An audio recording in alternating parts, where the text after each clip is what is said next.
Morning, everybody. Uh, Welcome to this meeting of the Council of Economic Advisors on this Friday, February 14th. Happy Valentine's Day. We are hybrid at the Great Plain Room in Town Hall and also on Zoom. I guess I'm just gonna ask that we do a little roll call to make sure we have quorum here. I think we do. So let's see, Adam, Present. Lise, Present. Bill, Here. Bob, Here. Mike, Here. Jeremy, Here.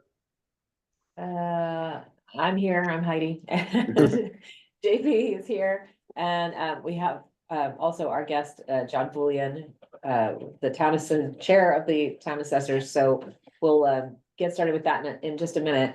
John, thanks for joining us. Thank you. Thank you. So we've done our roll call, and then I just want to talk about the adoption of the consent agenda. Does anyone have a motion to approve our consent agenda? Actually, JP, did you send out the materials? Yeah, they should have been last week, and then there should have been, I sent them again this morning. There should have been the only thing on there was the agenda and the minutes.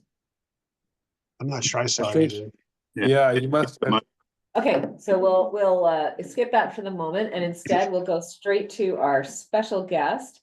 So I guess just as a little bit of context, I mean, everyone knows that the new tax assessments have been a pretty big deal in town, both residentially, but also commercially. And just recently, I've been speaking with quite a few of our businesses who are, gobsmacked at the changes. And so I thought, Lise and JP and I thought that it would be a really nice idea to have one of our assessors join us to sort of, talk through the situation to help us understand what has happened, what the changes have been, what the impacts on the businesses are, so that we can discuss, because this is something that most of the businesses that I've talked to have said that, this is kind of a make or break situation. A lot of them have spoken about whether they'll survive this. So when we talk about the CEA being a support to local businesses, I think this is something that it's really important for us to just understand at the start. So without any further ado, John Bullion, thanks for joining us. Thanks, Heidi, and thanks for inviting me this morning. Good morning. So I have been on the job as a member of the Board of Assessors I'm in my second year, coming up to the end of my second year now. And it's been an unbelievable learning experience. Even more so with what I and the rest of the board and the department is about to go through with respect to the abatement applications. So the guiding principle of the Board of Assessors and the Department of Assessing is fair and equitable. And we strive to balance the fairness and the equitable assessment evaluation of all residential properties and commercial properties in the town.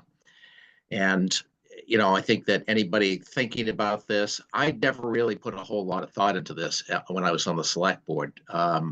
Now I see this through a different lens. It's a tremendous learning experience. But let me take you on the ride this year that we went on, which is every 5 years, the town is required to do a recertification that is directed by the Department of Revenue. We are required to use an outside vendor that is approved by the Department of Revenue. They do the entire revaluation of all commercial and residential properties. They don't talk with us about it. It takes them about 2 to 3 months to do it. And then we get a list of all of the valuations that they have done. There has been some discussion, and we're hoping more discussion, for them to explain the hows and the whys that they ended up valuing many of the commercial and residential properties that have resulted in what appear to be some disparities. And again, don't know yet. There's still more work that needs to be done. But that sort of lines up or puts in perspective what our department is up against. We also are without an executive director. a professional, an assessing professional who is in the position of overseeing the department. So members of the Board of Assessors have stepped in to help through this recertification year. And I have, and other members of my board have been working in the assessing department over the month of January, meeting with residential and commercial customers at the window, on the phone, and I've certainly taken and spoken with many people at home. And it's what we do, and it's what we're supposed to do. And I want to be clear, we don't get paid as much as Heidi gets paid, but I know Heidi puts in more work. So thank you for that. So, where are we now? Well, let's, go back to 2024. A year ago, we had 69 abatement requests that were filed with the assessor's office. People, individual residents, or commercial property owners questioning the valuation and thus the taxation of their properties. This year, so far, we have received over 350 abatement applications, and we're not done. As some of you or many of you know, that there were roughly 2,000 bills that were tax bills that were sent erroneously to wrong individuals and wrong addresses. People, in essence, received other people's bills. That created a further problem with the department and in managing the recertification and the reassessment year. Those 2,000 individuals and businesses that received wrong bills have until April 8th to file for abatement requests.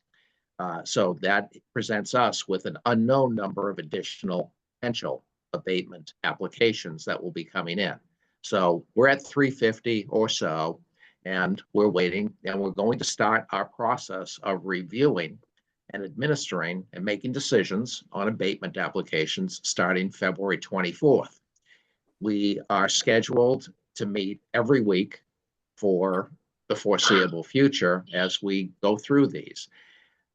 Each individual abatement application requires staff in the department to provide us a small packet of information on background that we need with which to administrate each individual application. Residential are more straightforward than commercial. And I know I'm here before the Council of Economic Advisors, and your interest is commercial. And I understand that. Commercial is a different animal. It's not, the residential is simply market value, and there are comparables that you compare your property, both land and build and house, to other properties. Generally, you start with the properties that are closest to you geographically, and you go out in your neighborhood and out to the contiguous neighborhoods. In commercial, we use there are two types of valuations. Number one, you've got the market value of the property, which we use as a guide, but not as a final determinant of the value and the valuation of the property. What we use is the income and expense approach, which is the generally accepted approach that DOR recommends. That requires, or we like to require, that there is a requirement that income and expense reports be filed by March 1st of every year for the preceding calendar year. And we take that information, and that information we go through. We may require additional information from the property owner, such as we may want to see the lease. The leases give us information with respect to per square foot costs. Are they triple net leases? Other information. Is it an arm's length transaction? Is the lease, is the per square foot cost of the lease, how does that relate to the valuation? Well, what we do is we go through, we take a look at what the rents are and the net rental income, net revenue income, and we apply what's called the capitalization rate. There is a formula that we use that then builds that value of the property from the income and expense report to what we ultimately will value the property at, and ultimately what the property owner will pay for a tax assessment. So as we're going through, the reason, why is it more complicated? Well, you have to start with the income and expense. Only 45% historically of businesses file in what's called an I&E. So the very first question I asked every commercial property owner that called me or that met with me was, have you filed your I&E? And do you have it? Can we look at it? So I would, go through it with people.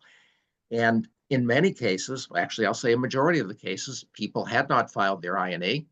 And in many cases, people had never filed an I&E. So when we started scratching the surface of looking at the valuations that they had, that their properties were valued at over the past years, some properties had valuations that hadn't changed in as many as 10 and sometimes 20 years. Well, there's something wrong with that. And I think all of us would look at that and say, well, wait a second, property in Needham, whether it be commercial or residential, if your property hasn't increased in value for 10 years, there's something wrong. And yet one of the things we don't get is we never get calls from residential or commercial customers whose values are below what the market is. It's a shocking situation. However, this is, that's okay. We get calls primarily from people whose valuations have gone up a great deal. In one case, I spoke with a gentleman whose value hadn't increased for 10 years. And I said, did you think about calling us? He said, no, I wasn't going to do that. I said, okay, understandable. I said, and we have no way of going back and retroactively taxing property for what the fair and equitable valuation would have been. All we can do is move forward. And in this particular case, the valuation that this individual received, he and I were talking about it, and we went through his I&E, and he said, yeah, I guess I'd say it's a fair valuation this year. I said, okay. I said, you're certainly welcome to file for an abatement. I said, however, if you take a look at it, if you understand what we've discussed, and if you understand that it's reasonable, well, then you're welcome to file the I&E, but I am one of 3 members that votes on this.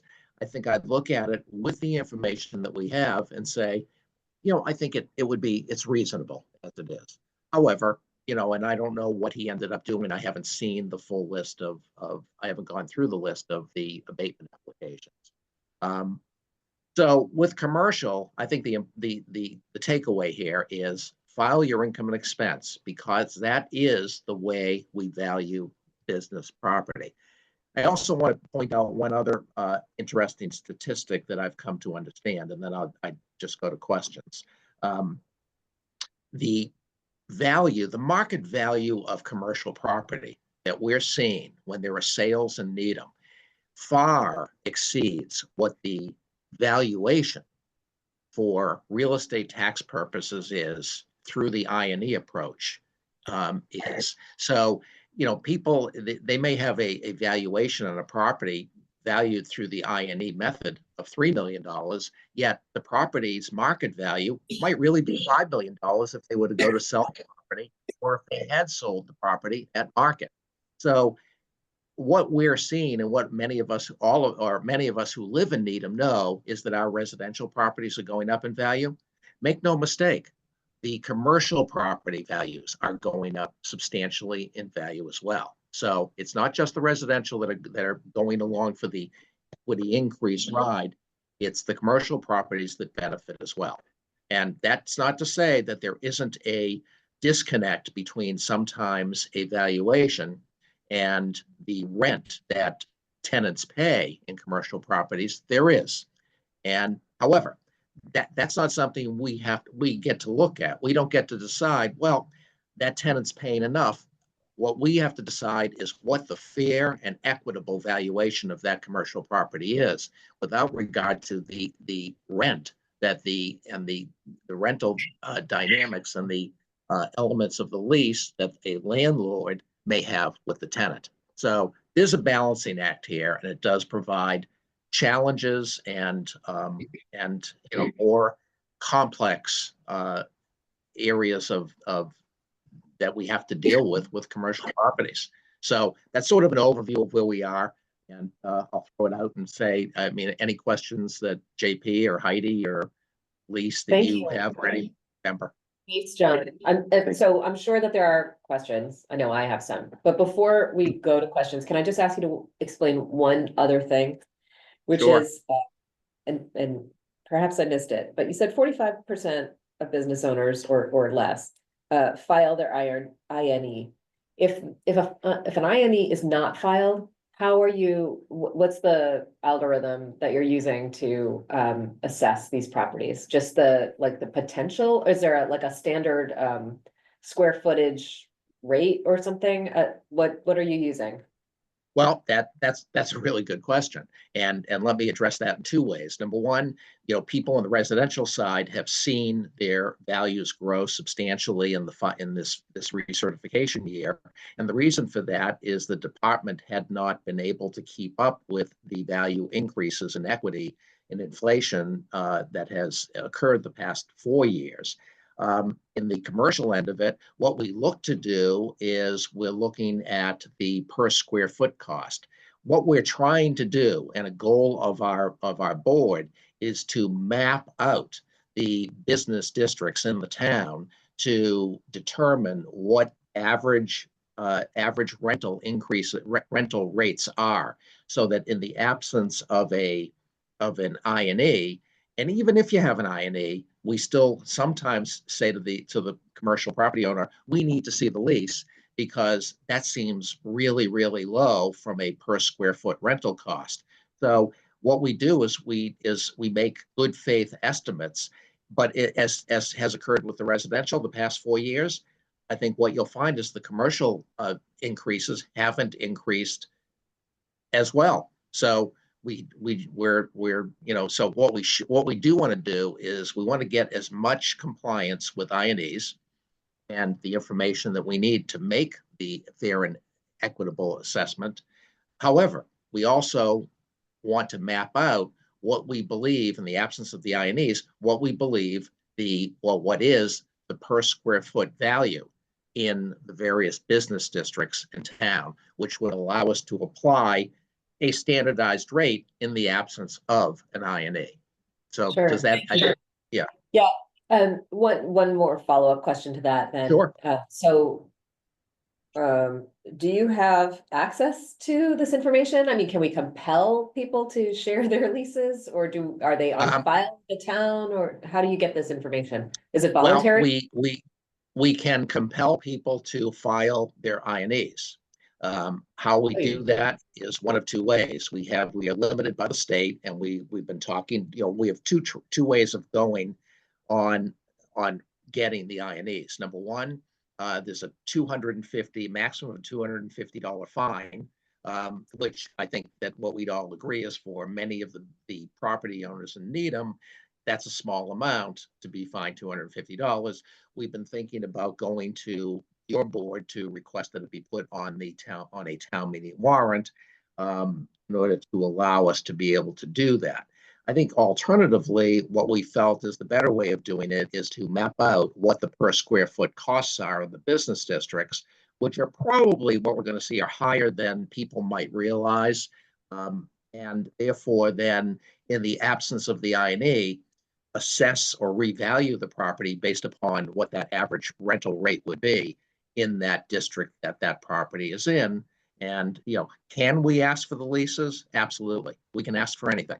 And what happens is, when we put forth a valuation, if it's a valuation based on an average of rental rates in a particular business district, it may be for that one commercial property or a commercial property, it might be high, in which case they will reach out to us. We'll have a conversation. We'll say, we didn't get your INE. We need to see that. If we don't believe the INE is fully reflective, we will request the leases that support the INE, which we do on a regular basis.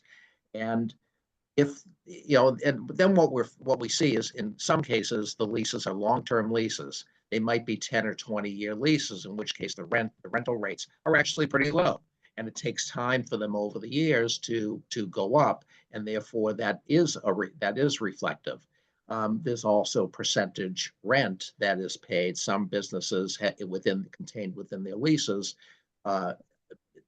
the relationship that they have with their landlords is they pay a percentage over and above their base rent. They'll pay a percentage rent for sales or revenues that exceed a certain amount. Well, that's also considered. That's part of the revenue stream and needs to be included. And what we've seen in some cases is sometimes the percentage rent hasn't been included in the income and expense figures. So that's the reason why we need to look at the lease support in some cases. We don't do it in all cases. It's an awful lot of paperwork, but as I think you're starting to see, there's an awful lot of complexity to the commercial side of the assessing business than there is the residential. You know, it's, you know, when a residential, a 10,000 square foot lot and a 10,000 square foot lot in different places are, you know, yes, can be different valuations. Then you've got grades of the lot. Is it sloped? Is it flat? You know, but it's less complex than what we're dealing with the commercial. And you've got different business districts that give rise to different lease values and rental values, as I think we all know. So does that answer your question, Heidi? Yeah, that's great. Thank you very much. Okay, so though I have more questions, I'll open it Okay. up to the floor and let somebody else have a turn to speak. So just, you know, maybe, okay, Lise, I see you have your hand up. Also, do we have Rick Putbrush? Is he, He's, oh, all right, he's here, but I've okay. promoted him, but. Yeah, that's fine. Okay, so Lise, go ahead. So John, hi, good morning. Thanks for coming. So just right now, and you can hear me? I always get nervous with my earphones. I can hear you. Okay. Yep. There's currently no fine in place or any kind of penalty for not filing an INE? Correct.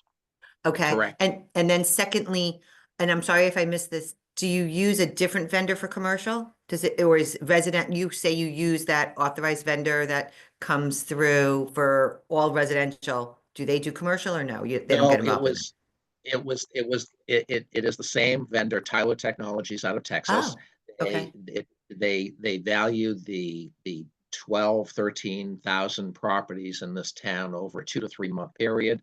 I think generally they got it correct, but we are seeing some discrepancies that we will correct as we get into and go through the abatement process. Okay, so they do both sides, residential and commercial.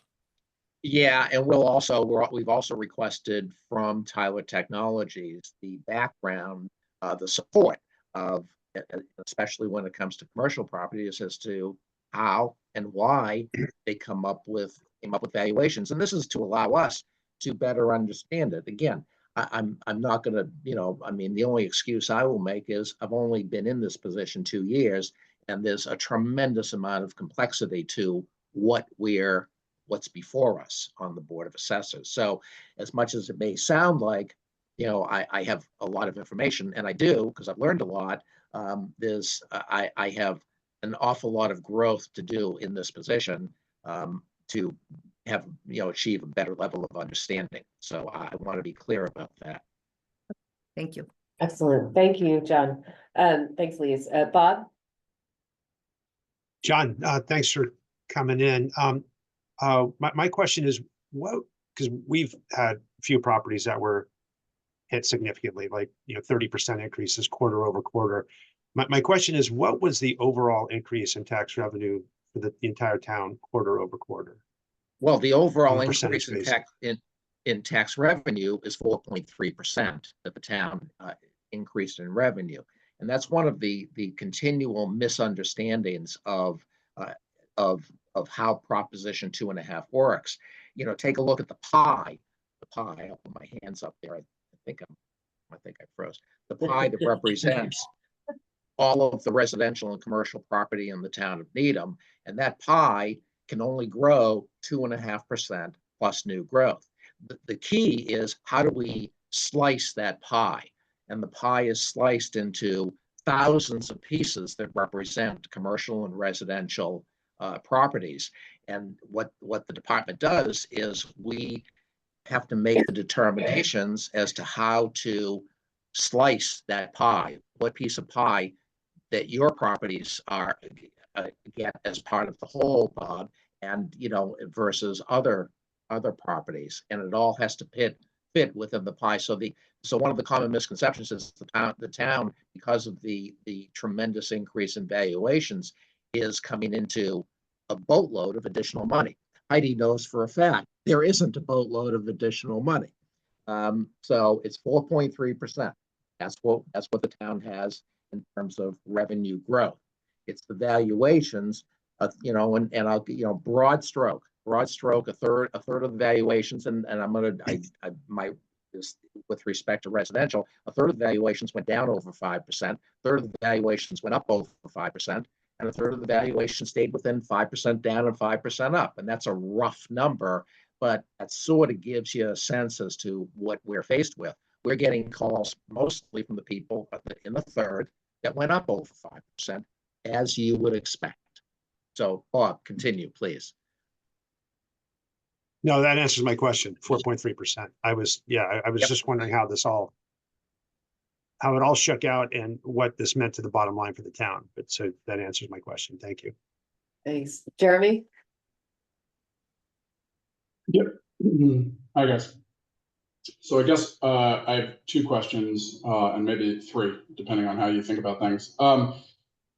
John, when you think about the person hours spent to the total of, average abatement granted, like how many person hours does it take you and the town folks and all the committees to grant a $5,000 differential? Like what's the ratio? Let me try to sort of noodle that. I will say that it's very rarely are we dealing with, and I haven't seen yet in the 2 years that I've been on the board, an abatement request that we've given for a $5,000 reduction in valuation. Keep in mind, we work with valuation, and then the tax is a result of that. So to put that in terms of a residential tax reduction, that's, it's $10.60 per thousand. That's $50. I don't believe anybody, and I have not seen any residential applicant or commercial applicant that's filing for an abatement request of that amount of money. So it's in terms of much larger amounts of dollars that people are requesting abatements on. To put it in terms of, sorry, I was referencing the tax amount, not the value amount. So, if you want to multiply that by the tax 1,000, amount, it's okay. I would say that then you're talking in the scope of $500,000 or $600,000 on a residential property. I don't see that we're off that much. Like I said, residential is easier from an assessing standpoint because the comparables are easier to manage. On a commercial side, have we seen wider shifts? We can, and again, it's part of it has to do with the undervaluation that's taken place in the past 4 years, and that this is a catch-up year. Should it be a catch-up year? Okay. Nothing I'm suggesting is intended to mean that I am unhappy with the catch-up.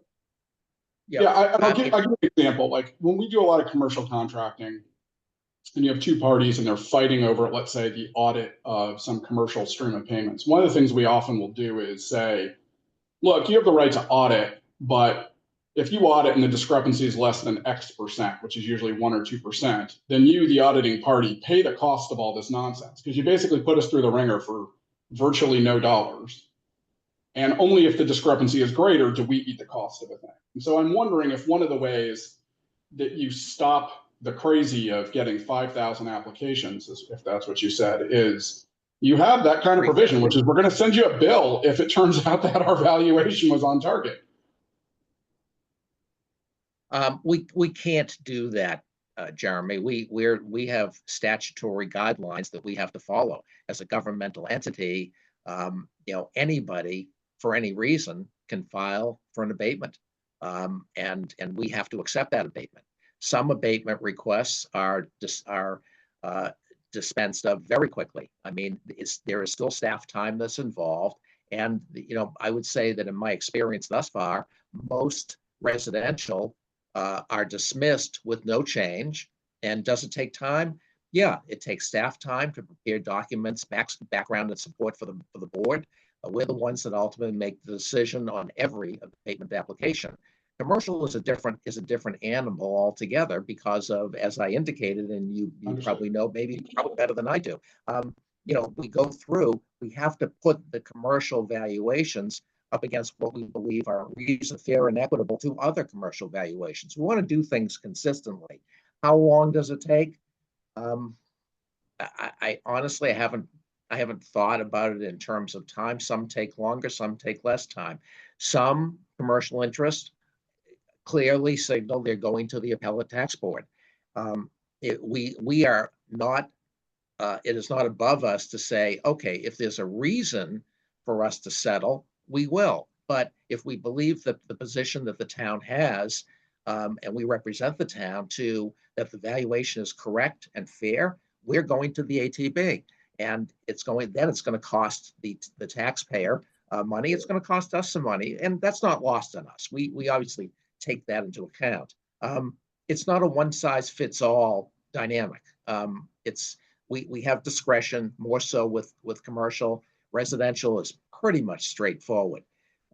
So I don't know how to answer how many person hours are put in on each type. It's definitely more for commercial. However, the requirement from the commercial property owner is much greater as well, because you will have to record, in order for you to get to ATB, you got to show it, you got to produce your I&E, and you're going to have to produce your leases, and you're going to probably produce other documents that will be requested. We want to know if there's an arm's length transaction, because that can cloud the valuation beyond an income and expense. And if it looks suspicious to us, we will do some research beyond what the I&E shows or beyond the lease. Are there related party transactions that aren't being disclosed? So, my whole point on this is we're just trying to be fair and equitable to everybody. I want to keep an eye on time here. Sorry, Okay. John, I just want to keep an eye on time here. I know, Jeremy, you said you had another question. I see Rick's got a question, and I've got a couple of as well. So Okay, Jeremy, what's the question? Yeah, the other is, what are you looking to the CEA for? Is it just feedback on this process? Are you looking for us to? We invited him. I'm saying, but what is our, what's the purpose of this? Is it to just inform us and then we move on? Or is it that we're trying to create a communication to the business community in particular? What are we doing?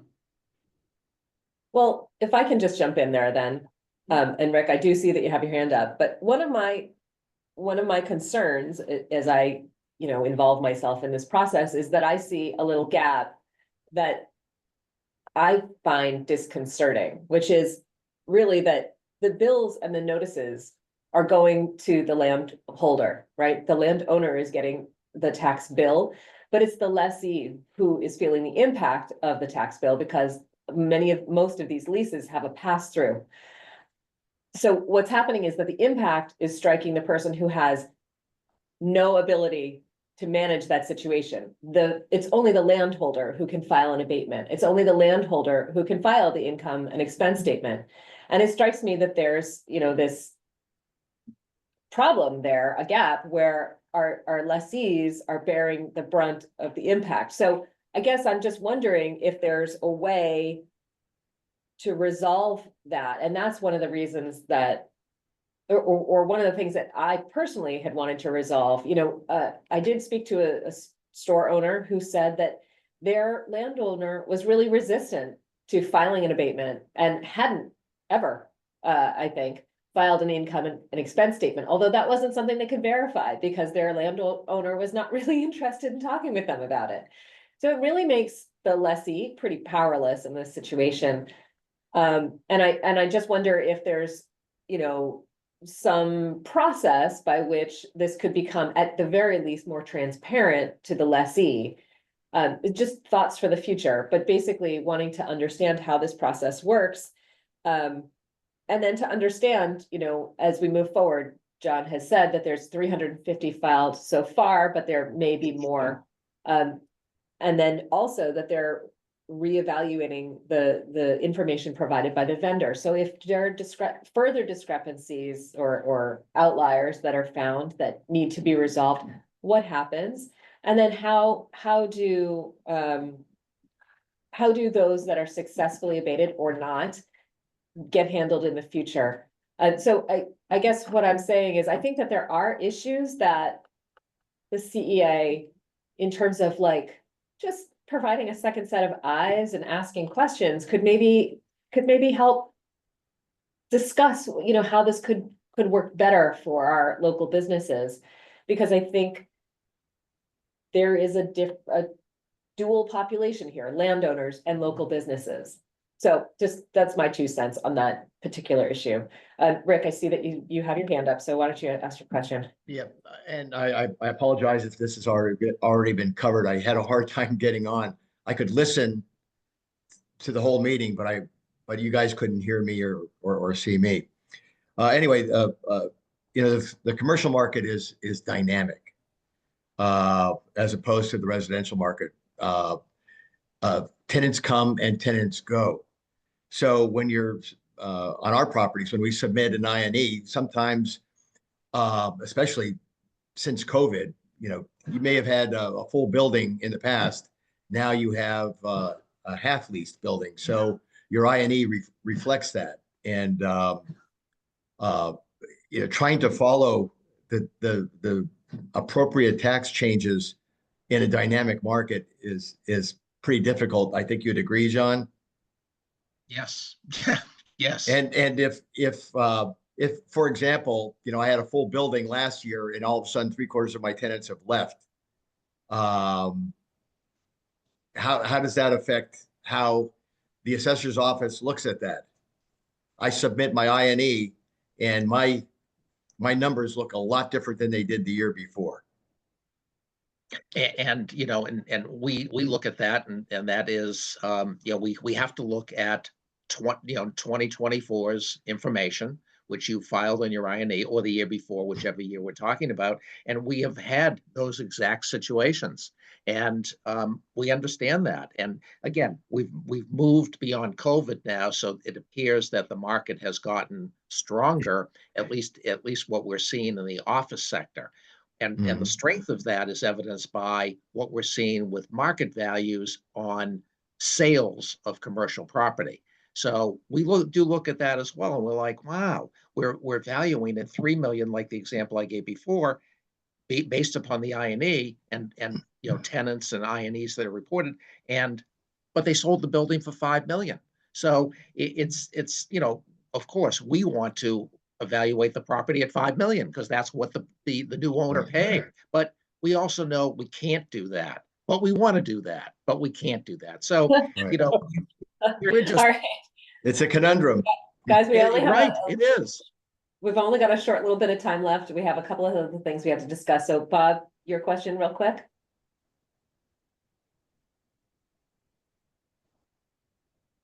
You're Can you hear me? there. There we Yeah, go. yep. I just wanted to add a little color to the landlord-tenant relationship as it relates to this issue. In our situation where we have a triple net lease where the costs are completely passed through to the tenants have a right to appeal. That's embedded in our leases.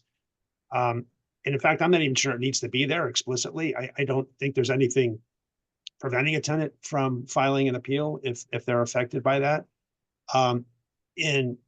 But the majority of our leases are gross leases. So we have base years and then tenants pay the increase over that.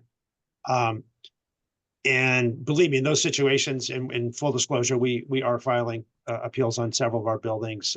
In those cases, I can assure you the pain is felt across the board. There's enough pain that we're feeling that's compelling us to advocate on behalf of not only ourselves, but our tenants. And you know, as leases roll, like any lease that we sign in 2025 is going to have this year as our base year.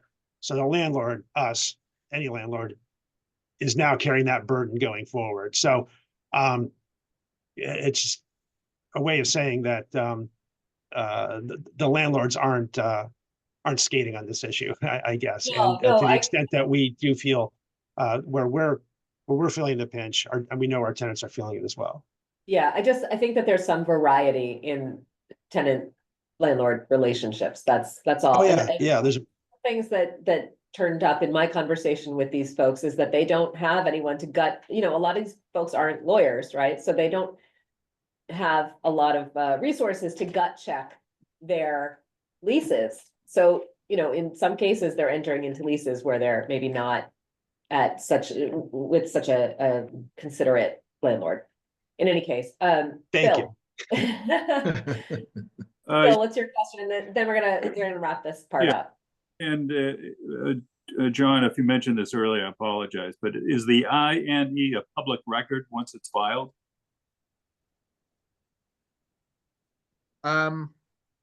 I'm not sure. I know everything we deal with is in executive session with respect to abatement applications. I suspect that they are probably not public record. Because on the residential side, when we're dealing with exemptions, and there are a multitude of exemptions available, people do provide personal financial information. So I think we probably hold commercial to the same level. But I'm not exactly sure. I don't recall that we are releasing INEs, because I think that's considered you consider that proprietary information. We would hold that as. All right, I'm gonna take that as the end of the answer, because John has such. frozen. a little. That's why we do it in executive. John Bullion, thank you so much for joining us. I have learned a ton personally. And I think this was really helpful, and we appreciate your time. Thank you, John. Thank you all. Thanks, John. Thank you all. Thank you. Bye. All right, well, that really, I learned a lot there, so that was really helpful. So the next item on our agenda here is a discussion of business listening sessions. So I know that the CEA has done this a great deal in the past.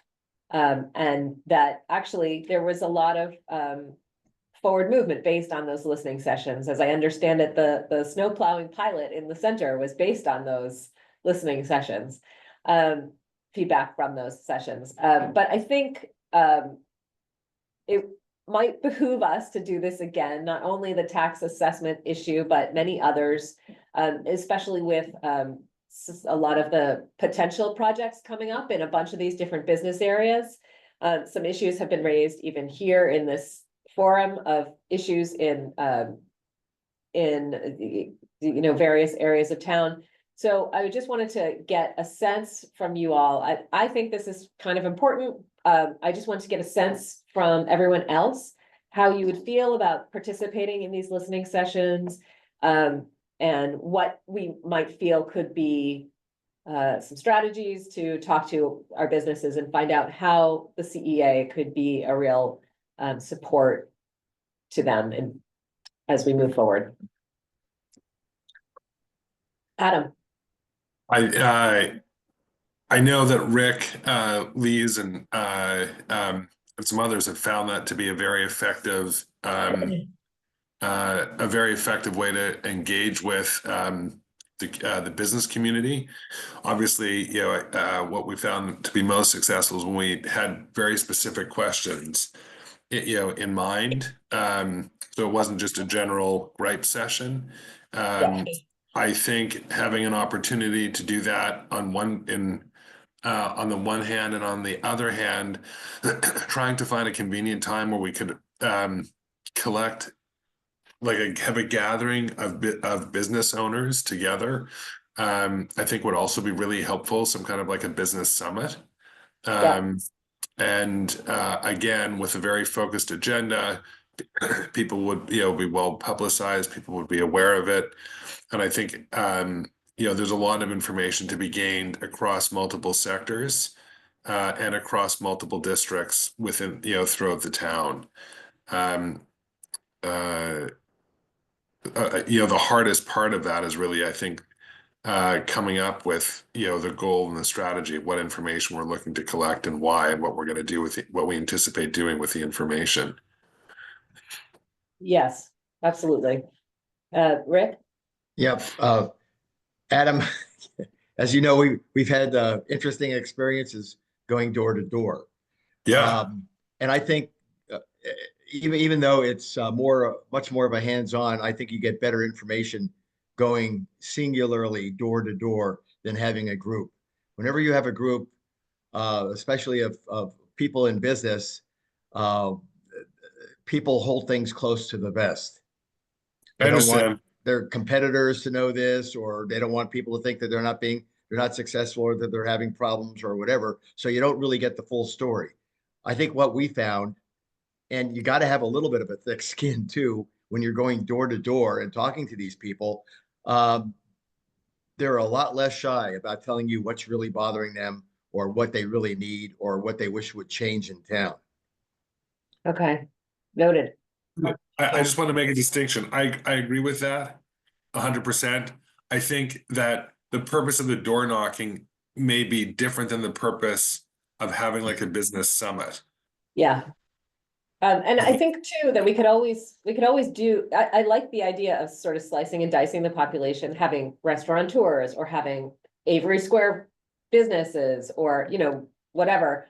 But I think we can also always follow up in person or one-on-one, you know, to chase down an idea that comes up in a forum, because I mean, just realistically, it's going to be tough to, it's going to be tough to like reach out to all these people and kind of get some sense from them of what they need by going one-on-one. I mean, it's just going to be so time consuming that will not get to any kind of strategy. We actually did it fairly efficiently and Yeah. achieved pretty significant change. Like for instance, the parking signs were part of that. Mm-hmm. You know, you also mentioned the pilot program for the shoveling in the, you know, in the center. Yeah. And I think that took maybe 2.5 hours. Yeah, we went door to door, and the interesting thing about that, Heidi, is that you start getting a pattern. You start hearing, you go to different businesses and you start hearing some of the same things, some of the same issues. So it sort of helps you develop a strategy. And that's what happened with parking. That's what happened with the snow plowing. You know, you go to 5 different businesses, and 3 of them say that snow plowing of the sidewalks or getting the snow away from the meters is, you know, would be really, really helpful so that people can walk to our businesses. All of a sudden, you know, you have a problem to solve. Yeah. Okay. We'll think about that and think about the logistics. I mean, I'm just seeing that, you know, business hours and work hours coincide. Yeah, we'll just have to work out some logistics, please. So this must have happened before my time, because I did not do the door-to-door, because I remember hearing about these programs and bringing them back. I ran the Needham Business Alliance meetings once a month, and I will say the attendance started to peter, and the people that were not showing up were the retailers and the restaurants. And so we tried to change times, we tried to change days, and it was Zoom, it was before they opened, and they stopped coming, which is why we've changed those to quarterly. Now, Envision Needham is very concerned that the businesses that are going to be impacted the most on that Great Plain redesign, they're not hearing from them. And so they did those open houses. I went on Saturday, a lot of residents there, but not a lot of businesses, because of course they're running their businesses. So they approached the chamber about putting together a webinar so that they could do their presentation. And we said, we'll do our best. We'll use the help. The town will help us. We'll push it out to everybody. We'll target the people most affected. That is scheduled for March 13th. We were going back and forth between 8 o'clock and 9 o'clock.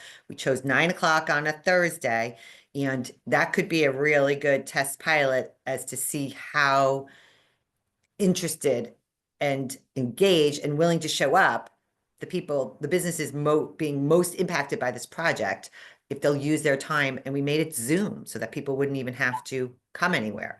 So having said that, that's a very specific ask, a very specific reason for the meeting.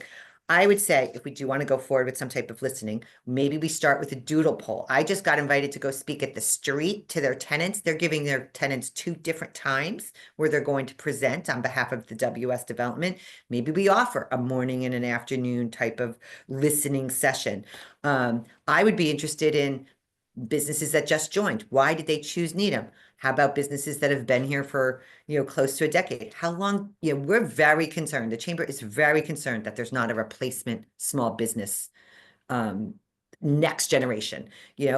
There's no succession plan for a lot of these businesses. How long do they think they're going to continue? And to go back to that tax question, people are reaching out to us. They're asking for referrals to lawyers who can look over leases. We are having small businesses called Greg directly, like, oh my God, I'm not, just like Heidi says, they're also contacting the town. So I do see a role for this council where we should be able to listen and come up with some type of help. But also then what Adam says, we should have very specific agenda items. I do think maybe we should try Zoom. Yeah. And, maybe pick a handful of people we feel will give us really good feedback and go in and ask for appointments. I don't know. I think it'd have to be multi-pronged. Yeah, it might have to be multiple, a multi-pronged strategy, as you say. All right, so we'll probably be sending out some Zoom information or a doodle poll rather to try and put together at least the beginning of some of these sessions. And I think, as Lisa's saying, maybe we start with Zoom and then we do a sweep team who goes to the businesses in person or whatever. I mean, we're not gonna get everyone and we're gonna have to live with that, but at least to get started, we can try and establish some times that we're available and that we think might work for some of these businesses. Rick? This is probably more a question for Adam. Adam, remember when Tina Burgos was on the CEA? Tina had a business in town, and she had since moved the business to Newton. But she had a voice in the CEA, and she was very, very connected with a lot of the retailers in town. They had their own little posse. Are you still in touch, Adam, with Tina? I am. Tina's also become quite involved with town government. She was appointed by the moderator for FinCom, and if I have a sense where you're going, one of the items from our last meeting was I was going to reach out to Dave Downing to see if he might be able to fill a hole or on some of the openings that we have. And I think that, he is a retail, broker, I think, would be an instrumental contributor here. And I think also could, help motivate and advocate with, landlords and tenants. So I think he could also help and serve in a similar way. And Tina could probably continue to help too, because she still is well connected to the businesses here. Yeah, I was wondering if she might have some suggestions on how best to approach these people, because she was a retail activist when she was here. The new head of that posse, Rick, is Eileen at the Proud Mary. She's really the retail wrangler these days, and everyone is in touch with her. And in fact, everyone goes to her for their gut checks. So I feel like we could sort of start there at least as a guide of like, what's a good time when people might actually attend these meetings? And then also, who can you suggest and how can we reach out to people in a better way that's more convenient for them? Adam? Thanks. Finding the time and the logistics is one thing. I would really recommend that the CEA first focus on, what the messages are and what we're actually what information we're looking to collect, what we intend to do with that. I think that's probably a smart starting point. And then we can secondarily figure out, the days and the times and the logistics. And I think doing it, doing it in a multitude of ways and a multitude of times for different businesses, can help, because we did it in the downtown core. And I think we should do that. I think Avery Square, we should also do that. But again, I think we should, come up with a list of, 3 or 4 questions. It's really the best you're going to get. and figure out what information is important that's, for the town. Yeah, we can definitely do that. I think we can do it in parallel because I think the scheduling is going to take ages. So I guess we can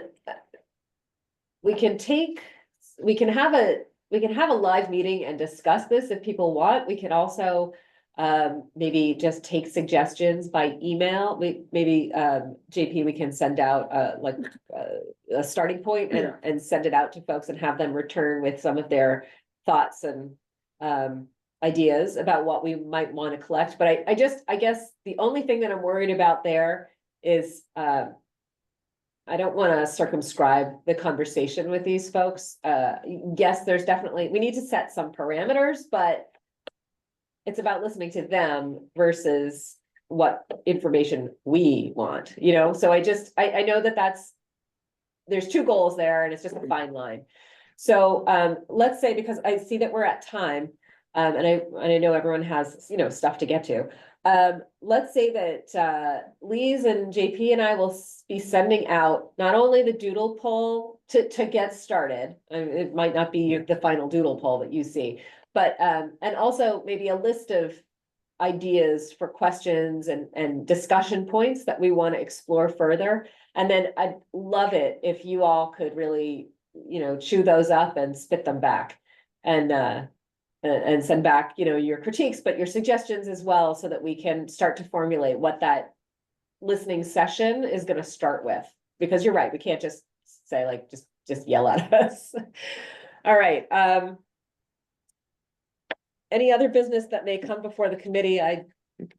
Anybody have anything? I don't. Yeah, we talked before about, some of the openings on this CEA and potentially reconstituting some things. So I did, following up on the CEA's request, I did reach out to Dave Downing. He is very interested. I think he would be a great addition. So he wants to know what the next steps are. Will you have him reach out to me? Sure. Application on the. We need an application, but I also would love to talk to him because I don't know him, and I just need to figure out what seat we're talking about and so on. So I'd love to have a conversation with him and then I'll direct him to the application. Yeah, for sure. If that's all right. Will you share my number or whatever? Thank you. Okay, so in that case, and thank you for doing that, Adam. Much appreciated. I also have reached out to Beth Israel Needham, and I haven't spoken with him yet, but believe that we may have a representative to join us from that group, which I think is going to be important in the coming years. So with that, if anyone has a motion, we could, potentially adjourn. So moved. Excellent. Second. Thank you. And I think we need to do a roll call because we're hybrid. So Lise. Here. Yes, you want to. Oh, what do I say? Adjourn? Adjourn. Adjourn. Adam. Yes. Rick. Yes. Bill. Yes. Bob. Goodbye. Goodbye. Jeremy. Aye. All right, and then the chair votes aye. Thank you, everyone. Good to see you all. Thanks, everyone. Have a good weekend. Thanks.